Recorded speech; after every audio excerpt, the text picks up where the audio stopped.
Hello guys, may nga ito guys no. So karon na napod diri sa shop, mag-ayo na pud ta og Nmax.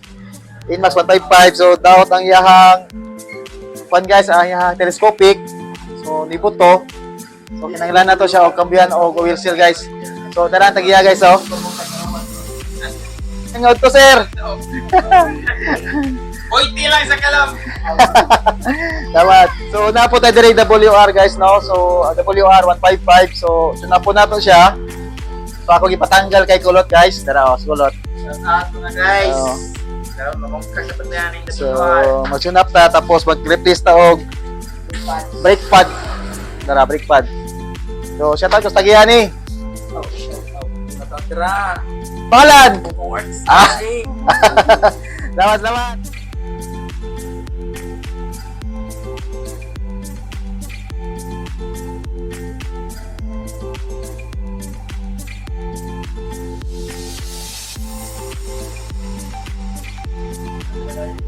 So, dara guys, tanggal na to siya, pero medyo hugaw siya.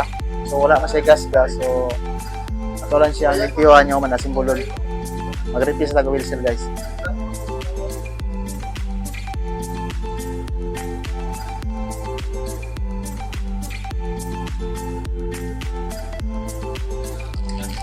So, dara guys, naman na to siya glimpyo. So, tawanan sa pag-wheel seal. Para masimbol na to siya guys. Limpyo na siya, limpyo na.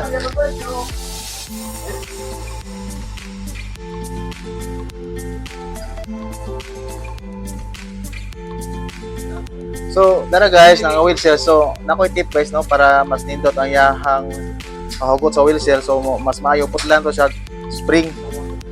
So, baski ato iputol spring, yung mga 3mm lang kataas ato iputol.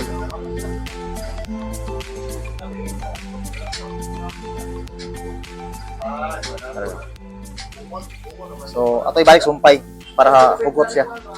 So, tuyo ko lang siya para mo-treat siya balik. Musok-sok sa pika spring. Tara. Sumpay na. So, tara.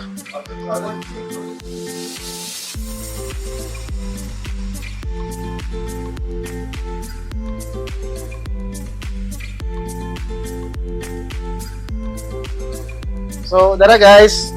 Natubilan siya ka city guys no. So, kinang nato i-sitting. So, nanahon mo siya guys. Doot sabay hulbot guys. Ana guys oh. Ana, doot sabay hulbot. Hulbot, doot, hulbot. Okay, sitting siya guys. Natingog na. So, karon guys ato na siya simbolon.